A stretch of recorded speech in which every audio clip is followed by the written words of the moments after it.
മഴക്കെടുതിയിലും വെള്ളപ്പൊക്കത്തിലും മരിച്ചവരുടെ കുടുംബാംഗങ്ങൾക്ക് 8 ലക്ഷം രൂപ ധനസഹായം നൽകുമെന്ന് മുഖ്യമന്ത്രി വി.ഡി. സതീശൻ. വീട്ടിൽ വെള്ളം കയറിയ എല്ലാവർക്കും 10,000 രൂപ വീതം നൽകും. ഈ സഹായത്തിന് അർഹരാകാൻ ക്യാമ്പിൽ പോകണമെന്നില്ല. മുഴുവൻ വീടും തകർന്നവർക്ക് 6 ലക്ഷവും വീടും സ്ഥലവും പൂർണ്ണമായും നഷ്ടപ്പെട്ടവർക്ക് 12 ലക്ഷവും നൽകും.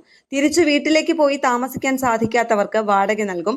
വീടുകളിൽ വെള്ളം കയറി പ്രയാസം നേരിട്ടവർക്ക് ദിവസം 300 രൂപ വീതം നൽകും. കടകളിൽ വെള്ളം കയറിയവർക്ക് 10,000 രൂപ വീതം നൽകുമെന്നും മന്ത്രിസഭായോഗത്തിന് ശേഷം മുഖ്യമന്ത്രി പറഞ്ഞു. കൃഷിനാശം സംഭവിച്ചതിൽ നഷ്ടപരിഹാരം വർദ്ധിപ്പിച്ചു. 25% വർദ്ധിപ്പിച്ചത്. തീരപ്രദേശത്ത് കടൽ ഭിത്തി നിർമ്മാണം വേഗത്തിലാക്കുമെന്ന് മുഖ്യമന്ത്രി അറിയിച്ചു. തീരപ്രദേശങ്ങളിൽ കൂടുതൽ ജിയോ ബാഗും സ്ഥാപിക്കും. പുനർഗേഹം പദ്ധതി പുതുക്കും. അതിനായി തുക വർദ്ധിപ്പിക്കും. പുതിയ പദ്ധതി കൊണ്ടുവരാനാണ് ഉദ്ദേശിക്കുന്നതെന്ന് മുഖ്യമന്ത്രി വ്യക്തമാക്കി.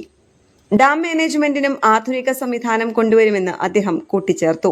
രാജ്യത്തിന് മാതൃകയായ ദുരന്ത നിവാരണ പരിപാടി നടപ്പാക്കുമെന്നും മുഖ്യമന്ത്രി പറഞ്ഞു. കാലാവസ്ഥാ പ്രവചനത്തിന് പുതിയ സംവിധാനം നടപ്പാക്കും. ഡാമിലെ മണ്ണും ചെളിയും നീക്കാനുള്ള പദ്ധതി തയ്യാറാക്കും. റവന്യൂ ജലവിഭവ വകുപ്പുകൾക്ക് പദ്ധതി തയ്യാറാക്കാൻ നിർദ്ദേശം നൽകി. മഴ മാറിയാൽ ഉടൻ പ്രവൃത്തി തുടങ്ങുമെന്ന് മുഖ്യമന്ത്രി പറഞ്ഞു. മഴക്കെടുതിയിൽ ഇതുവരെ 26 പേർ മരിച്ചു. 4 പേരെ കാണാതായിട്ടുണ്ടെന്നും മുഖ്യമന്ത്രി അറിയിച്ചു.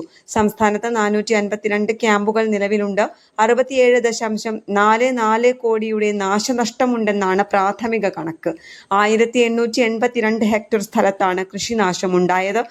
25,537 കർഷകരെ കൃഷിനാശം ബാധിച്ചു. ചെറുപുഴയിൽ രക്ഷാപ്രവർത്തനത്തിനിടെ മരിച്ച രാജേഷിന് സർക്കാരിന്റെ ആദരം. പൂർത്തിയാകാത്ത വീട് പൂർത്തിയാക്കി കൊടുക്കുമെന്നും മുഖ്യമന്ത്രി അറിയിച്ചു. ന്യൂസ് ഡെസ്ക് കേരള പ്രണാമം.